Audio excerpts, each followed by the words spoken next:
he's pushing that down onto the tack strip. Then he'll use his little kicker here in a minute.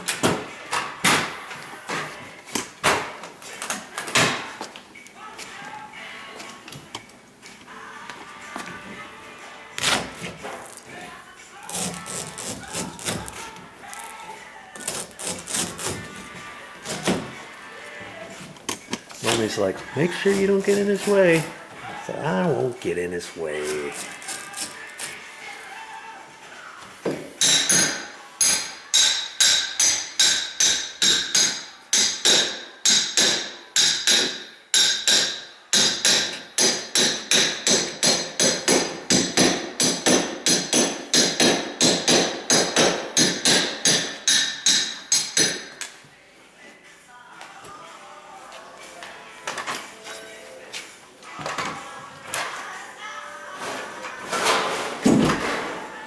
See, now he's got to stretch it that way too. It's a nice little tool there. There's extension pieces on there, and like I say, you can rent those.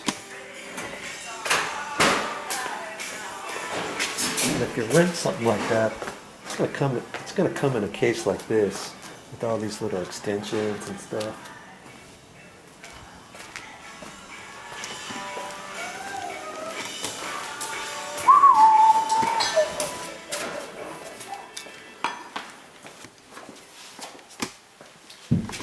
Still have to cut that a little bit. Oh, I don't know. I don't think I'd want to do this. I think if I had to, I could. He's got to get it just right, because he's got to kick it down in between this little groove here, right in here. Not much room for air there.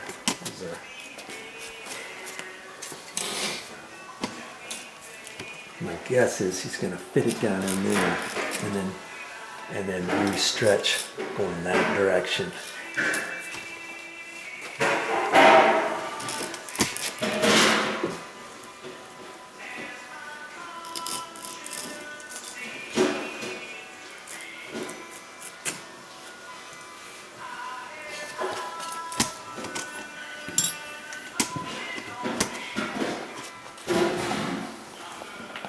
See this blade? Look at that. That's called a Bloody Mary blade. You gotta be careful with those. I don't even have one of those. I refuse to use one. You'd only need that for installing carpet though.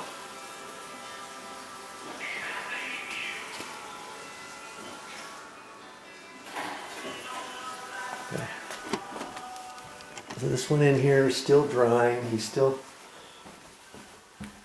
waiting for this.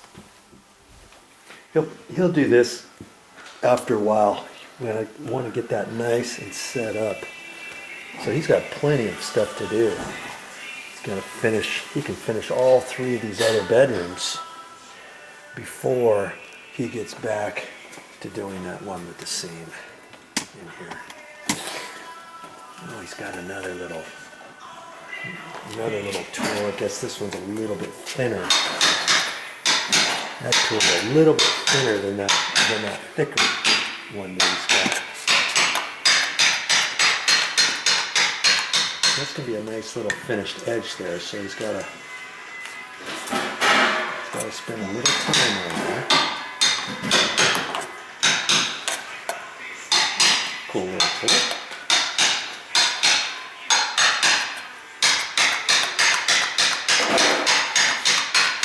Finishing it in there. Looks nice.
to bed.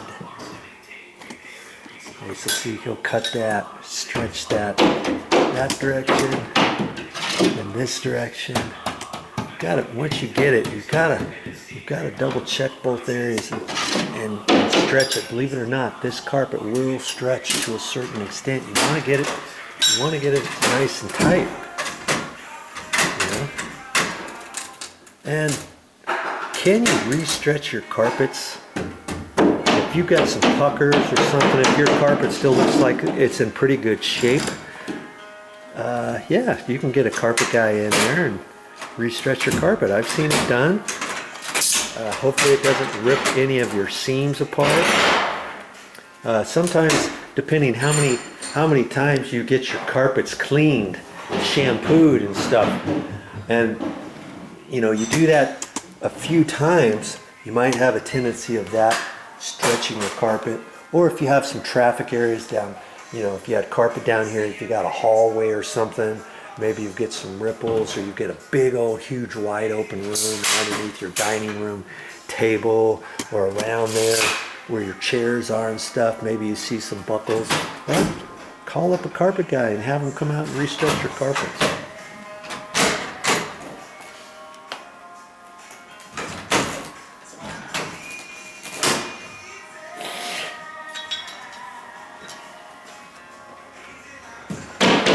Okay, so away he goes. So he's just going to keep going. He's got his stretcher. He's got his kicker. He's got his Bloody Mary knife. He's got this thinner one. Oh, this is lightweight here. And then he's got his thicker tool over there. That one. That one's heavy. So see, you get a few tools. And if you really are in a crunch and you really think you can do this yourself, I think you could. Save yourself some money. Okay, well now hopefully you know at least the process on how carpet gets installed, and maybe you've decided, hey, I think I can do it myself, or maybe you're like, man, I'm sure glad I watched Joe's video because I don't think I've got enough time and effort and patience on installing this carpet myself. So either way, I hope I've helped you make a decision. Well, that's all I got for this time, but I'll be back with more videos.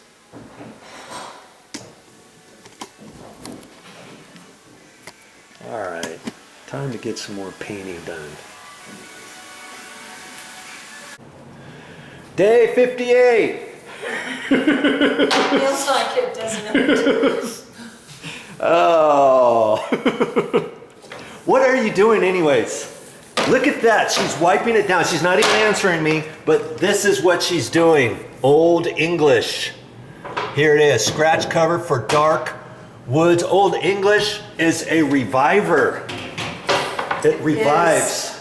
And she's put so much on there, she's just saturated.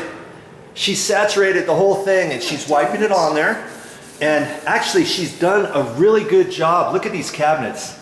She's wiped all these cabinets. Did you get the underneath side? Oh yes, I need to. Under here, she's gonna do this edge and this edge right here too. But she's wiped all these down. They look really good for 10-year-old, almost 10-year-old cabinets. And you did the insides too, right? Yes, I did. And all the face frame, the trim, the crown molding, that looks really good. Yeah, the crown How about molding. the bottom of this? Yes, I did. Oh, look at that. They didn't even... But you know what? There's nothing there. See that? They didn't even finish that, did they? No. They should have finished that with this here. Yeah, with the but they didn't. That's Okay, and she's even gone around the edge of this. It makes it look way better. There was lots of scratches and marks on here. And the wood was so dry because it's very dry here. Yeah. And so this is really done a nice number on these.